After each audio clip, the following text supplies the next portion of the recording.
있으니까 기도의 응답이 팍팍 돼요. 우리가 거룩한 찔림이 있어야 돼요. 자, 예수님께서는 17장에서 제자들 위해 마지막으로 기도하셨습니다. 배신당할 것도 아셨고 고난과 죽음이 눈앞에 와 있다는 것도 압니다.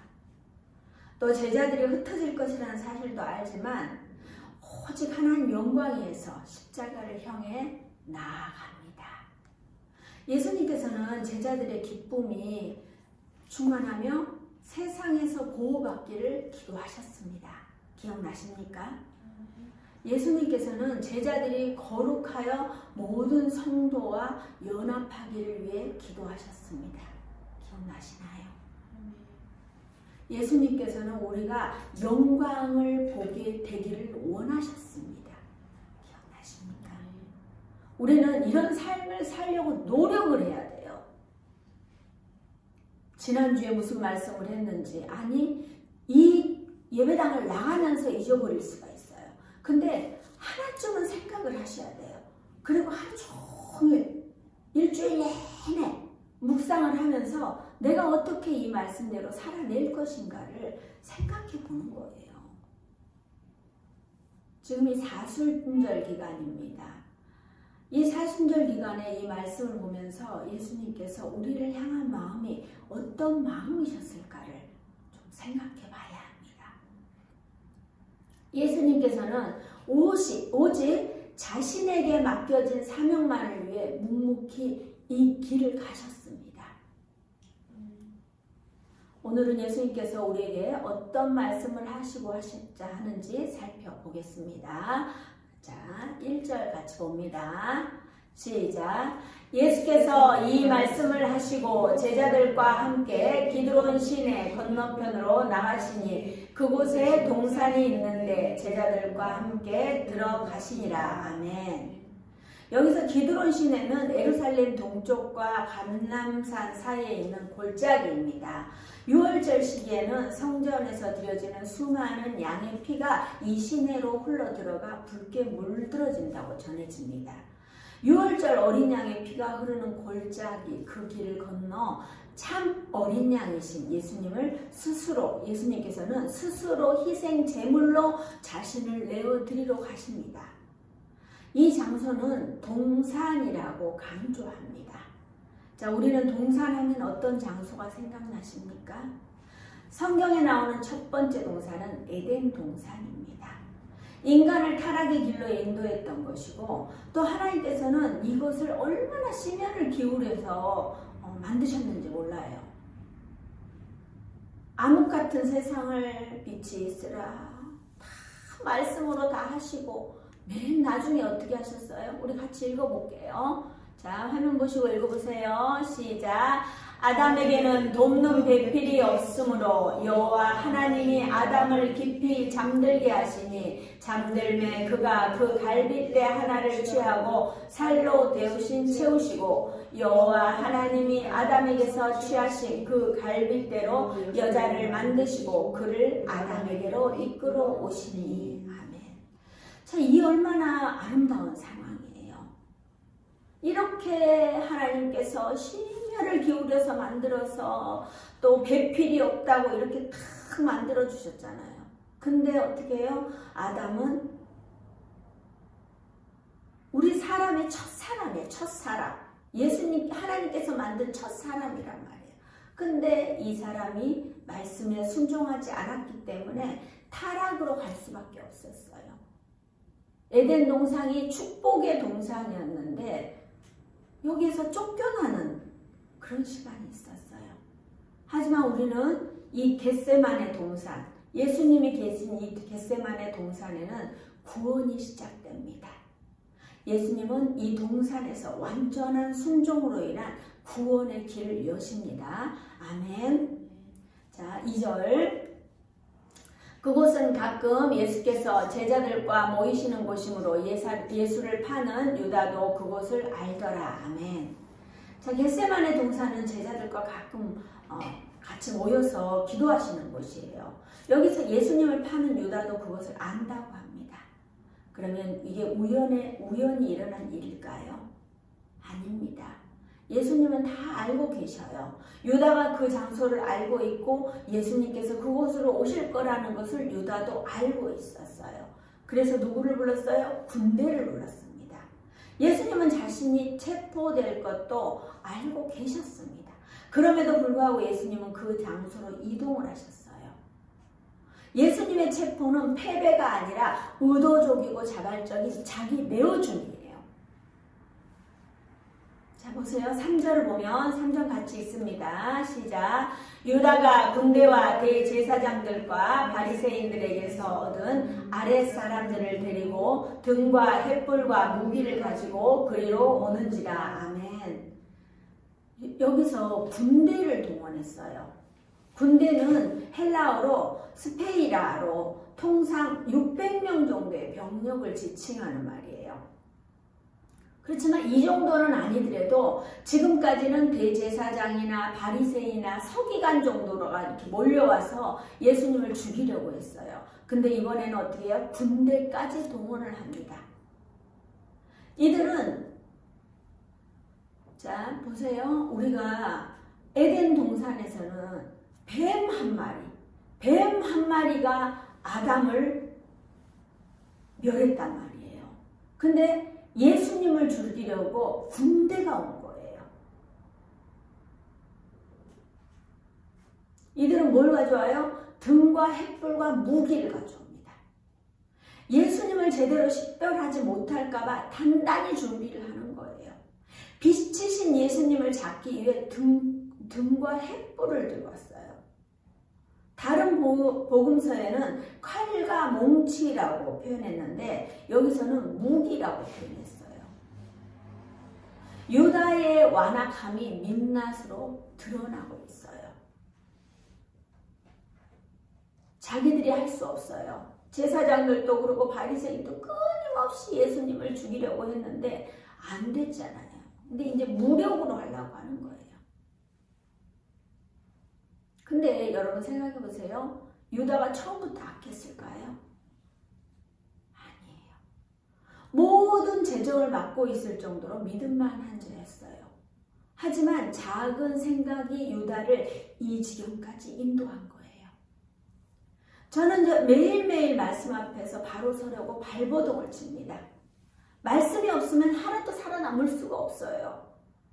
말씀이 기준이 되어 저를 견인해 가는 거예요. 견인해 간다는 거예요. 저를 끌고 가는 거예요. 우리 견인차 있죠? 차가 퍼져갖고 자기 혼자 갈 수가 없을 때 차를 견인해 간다 하잖아요.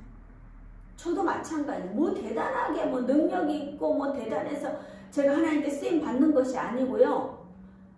가보는 거예요. 견인해 가는 거예요. 누가요?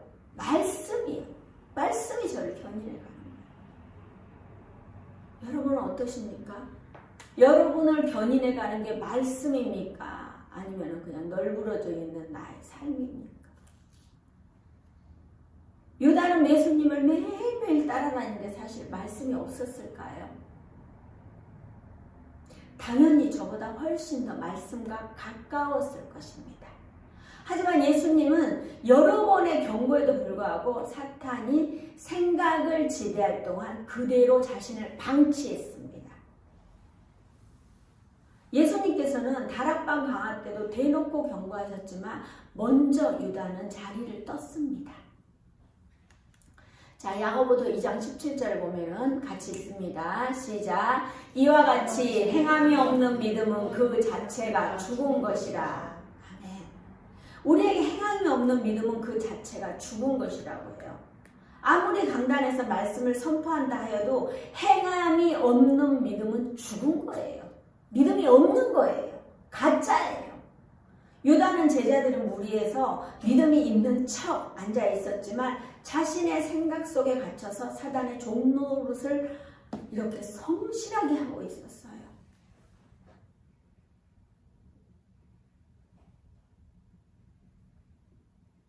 우리가 하와가 넘어갈 때도 어떻게 했어요? 먹을 먹음직도 하고 보암직도 하고 그 생각이 들어서 얼른 떨쳐버려야 돼요.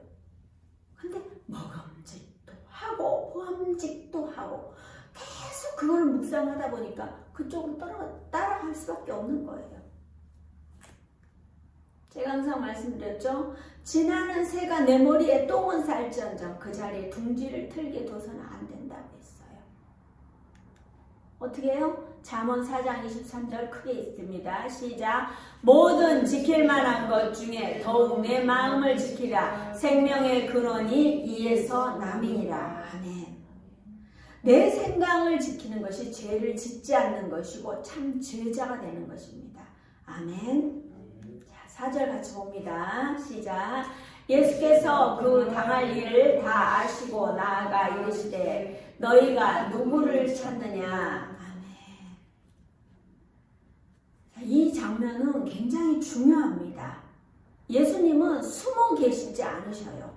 오히려 너희들이 찾고 있는 내가 여기 있다 말씀하시는 거예요. 다윗은 어떻게 했어요? 사울왕이 왔을 때 그 동굴에 그냥 숨어서 옷자락만 살짝 뱄어요. 그냥 숨어 있었어요. 죽이지 않고 숨어 있는 것도 감사해요. 정말 잘한 거예요. 질서에 순복하는 건데 어떻게 해요? 이제 예수님은 가실 때가 되니까 온전히 본인을 드러내시는 거예요. 여기서 예수님은 체포당하는 사람이 아니라 상황의 주도자로서 너희가 누굴 찾느냐 이렇게 질문하는 거예요.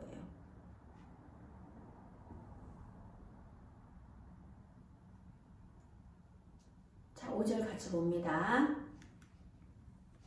대답하되 나사렛 예수라 하거늘 이르시되 내가 그니라 하시니라. 그를 파는 유다도 그들과 함께 섰더라. 아멘.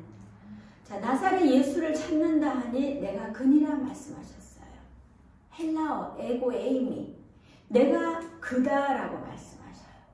단순히 자기 소개를 하는 것이 아니라 하나님의 이름을 연상시키는 표현입니다. 이런 표현이 또 어디에 나왔어요? 구약에서 하나님께서는 모세에게 말씀하셨어요. 나는 스스로 있는 자 아니라 당신이 누구냐고 물어봤어요. 그러니까 나는 스스로 있는 자다. 아멘. 예수님의 이 말씀은 그냥 단순한 대답이 아니라 신적 권위를 선언하는 거예요. 우리도 어디 가서 우리를 소개할 때 있잖아요. 그냥 제가 뭐 예수님 믿는 사람입니다. 이렇게 말만 해서 이렇게 말을 했는데 어쩐지 그 얼굴을 보니까 정말 그런 사람 같아요라고 말하는 사람이 있었습니까? 우리가 예수님 믿는다고 하고 막 인상 팍 쓰고 다니고 막 웃지도 않고 막 이렇게 그렇게 있지는 않았는지 내 자신을 돌아봐야 돼요. 내가 그니라 이렇게 했는데 예수님은 얼마나 이게 막 빛이 반짝반짝하고 그러실 것 같아요. 하나님과 예수님은 이렇게 정확하게 자신을 드러내십니다. 우리가 어디에 가서 자신을 정확하게 드러낼 수 있는 사람이 돼야 돼요. 자, 6절 봅니다. 예수께서 그들에게 내가 그니라 하실 때에 그들이 물러가서 땅에 엎드러지는지라. 사실 이들이 예수님을 만났어요. 자기네들이 찾고 있는 사람이에요. 그럼 찾고 있는 사람이면 어떻게 해요? 잘 잡았다 이러면서 얼른 오라로 묶어야 되잖아요. 근데 그렇지 않았어요. 내가 그니라 하실 때 그들이 물러가서 땅에 엎드려졌다고요.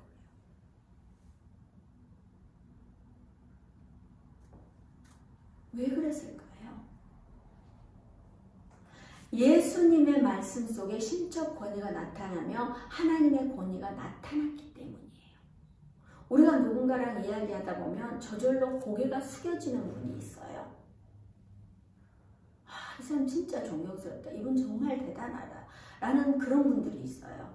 사람에게도 그런 분들이 있는데 이 무지한 이들이 사실 어떻게 해요? 거짓에 속아서 예수님을 잡으러 왔어요. 그 군대들이. 그랬는데도 그 신적 권위를 보고 다 땅에 엎드러지는 거예요.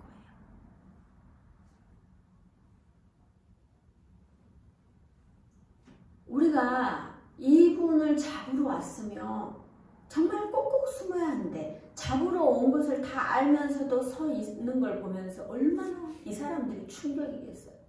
우리가 잡아가려고 하면 안 간다 안 간다 하고 막 도망가 숨고 이래야 되는데 예수님은 도리어 어떻게 해요? 누구를 찾느냐고 물어보는 거예요.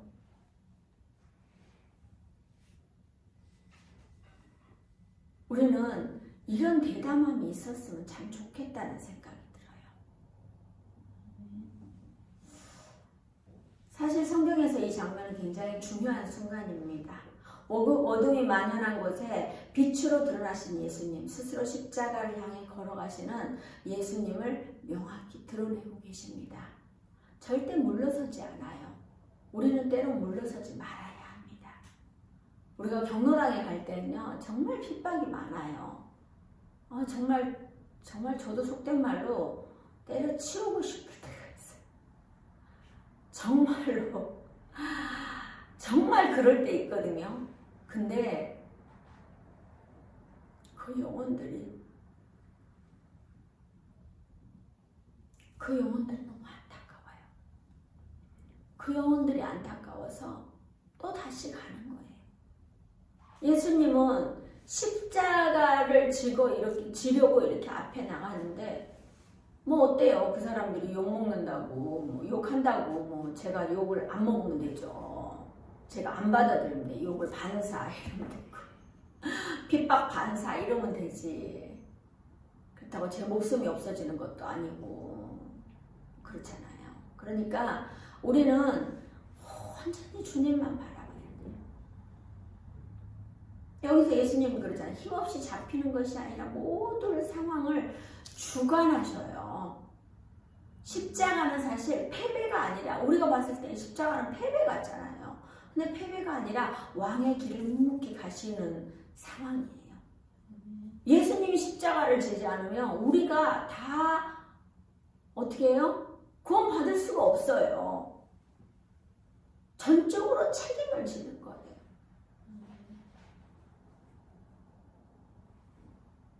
우리가 이 사실을 여러분들이 지금 받아들이면서 얼만큼 그 마음에 확 와닿을지 모르겠는데 정말 우리가 이 예수님의 십자가 앞에서 이거를 잘 생각해 보셔야 돼요. 나는 그러면 항상 우리가 말씀을 보면은 그 말씀에서 그치는 것이 아니라 그렇구나 예수님 이런 일이 있었구나가 아니라 그 말씀을 보면 나는 어떻게 적용할 것인가를 끊임없이 생각해 봐야 돼요. 자, 7절부터 9절 같이 봅니다. 시작. 이에 다시 누구를 찾느냐고 물으신대 그들이 말하되 나사렛 예수라 하거늘 예수께서 대답하시되 너희에게 내가 그니라 하였으니 나를 찾거든 이 사람들이 가는 것은 용납하라 하시니 이는 아버지께서 내게 주신 자 중에서 하나도 잃지 아니하였사옵나이다 하신 말씀을 응하게 하려 함이로라. 아멘.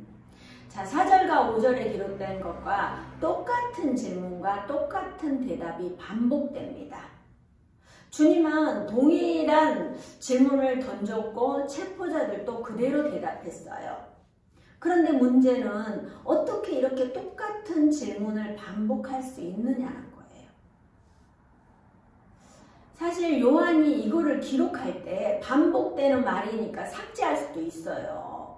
우리가 그렇잖아요. 뭘 하다 보면 이렇게 이거 삭제 이러고 이렇게 할 수 있잖아. 이건 반복됐으니까 이럴 수 있잖아요. 근데 이렇게 그대로 기록한 이유는 예수님께서는 자신의 신적 권위를 드러내고자 하셨으며 또 당당히 죽음을 향해 걸어가는 모습을 그대로 보여주기 위한 거예요. 우리가 성경은 1.1핵도 틀리지 않아요. 요한이 쓴 것 같은데 요한이 쓴 게 아니에요. 하나님의 계시 속에서 하나님의 돌아보심 속에서 쓴 거지 절대 요한이 쓴 게 아니라는 거예요. 그러니 실수할 수가 없는 거예요. 자, 예수님께서는 이렇게 당당하게 너희들이 찾고 있는 사람이 나사렛 예수인 나다 라고 반복하셨어요. 내가 그니라. 예수님께서는 나를 찾거든 이 사람들이 가는 것은 용납하라 하십니다. 사실 이 장면은 매우 중요한 목자의 사랑을 담고 있습니다. 내가 첩보고 데려갈 테니까 제자들은 모두 잡아가지 말라는 의미가 내포되어 있습니다. 자, 보세요. 요한복음 6장 39절에 나를 보내신 이의 뜻은 내게 주신 자 중에 내가 하나도 잃어버리지 아니하고 마지막 날에 다시 살리는 이것이니라 했어요. 예수님은 끊임없이 살리는 은혜가 있게 하려고 하는 거예요. 자, 예수님께서는 영적인 부분뿐만이 아니라 육적인 제자들의 안전까지도 고려하고 계십니다. 사실 이때의 제자들이 예수님과 함께 잡혀갔더라면 믿음을 지키지 못했을 수도 있습니다. 항상 제자들과 예수님은 동상이몽이었잖아요. 그렇기 때문에 예수님을 부인할 수도 있었어요. 아직까지도 이들은 예수님께서 생각하시는 만큼 믿음이 아닌 거예요.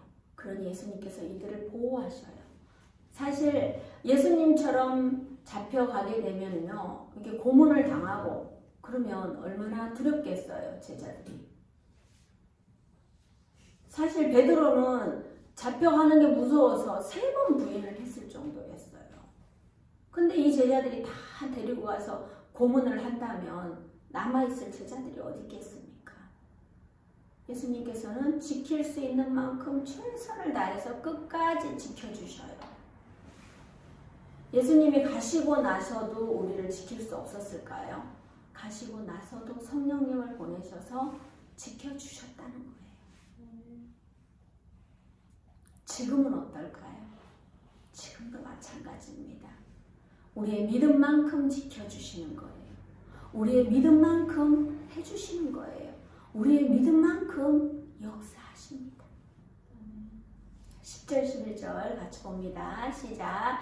이에 시몬 베드로가 칼을 가졌는데 그것을 빼어 대제사장의 종을 쳐서 오른편 귀를 베어버리니 그 종의 이름은 말고라. 예수께서 베드로더러 이르시되 칼을 칼집에 꽂으라. 아버지께서 주신 잔을 내가 마시지 아니하겠느냐 하시니라. 아멘. 베드로는 자신이 할 수 있는 것으로 최선을 다했어요. 예수님은 힘이 없어서 잡혀가신 것이 아니라 스스로 이런 일이 일어날 줄 알면서도 겟세마네 동산에 오셨습니다. 그런데 베드로는 이해하지 못하고 예수님을 지켜야겠다는 생각으로 어떻게 해요? 칼을 뽑아서 대제사장의 종을 쳐서 오른편 귀를 베어버립니다. 하지만 예수님께서는 베드로에게 잘했다고 하는 것이 아니라 칼을 칼집에 꽂으라고 합니다. 예수님께서는 묵묵히 사명의 자리로 나아가고 계십니다. 예수님께서는 아버지께서 주신 잔을 내가 마시지 아니하겠느냐 하십니다.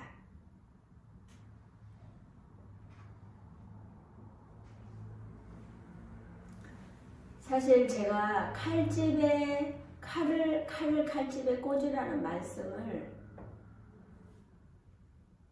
13년, 14년 전에 제가 들었어요. 정말 그 목사님께서는 정말 기가 막힌 상황 속에서도 그 설교를 하시더라고요. 삶에서 자신도 같이 때리고 싶고 싸우고 싶고 싸울 수밖에 없는 상황이었음에도 불구하고 칼집에 꽂으라는 설교를 하시더라고요. 제가 그걸 보면서 굉장히 많은 생각을 했습니다. 제가 사역을 하면서 내게도 사역을 할 때 저런 일이 있을 수 있는데 그러면 과연 내가 칼을 칼집에 꽂을 수 있을까? 끊임없이 생각했습니다. 하지만 제가 그때 그 목사님의 말씀처럼 칼을 뽑지 않고 있더라고요. 내가 칼을 뽑을 수 있어요. 저도 싸움 잘해요. 칼을 칼집에 꽂아놓고 뽑지 않는 것. 그리스도인들은 칼을 칼집에 넣어놓고도 뽑지 않는 그런 사람이 참 그리스도인인 듯합니다.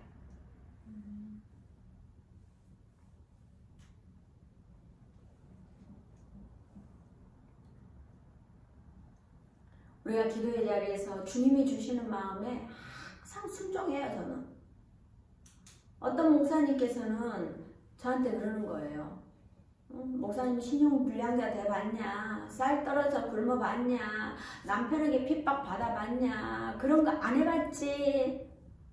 그러니까 호사스러운 사역을 하고 있는 거야 이러면서 그러는 거예요. 제가 말을 안 해서 그렇지, 입을 안 열어서 그렇지, 응답되면 제 말을 해요. 응답되면 말을 해요. 제가 그래서 항상 기도하는 게 그런 거예요. 하나님 반드시 이 고비를 넘어가게 해주세요. 제가 뭐라 그래요? 제가 항상 자주 하는 말 있죠? 저 따라합니다. 어떻게 하면 이 일을 넘어갈 수 있을까? 아멘. 우린 넘어가야 돼요. 넘어가야 되는 거예요.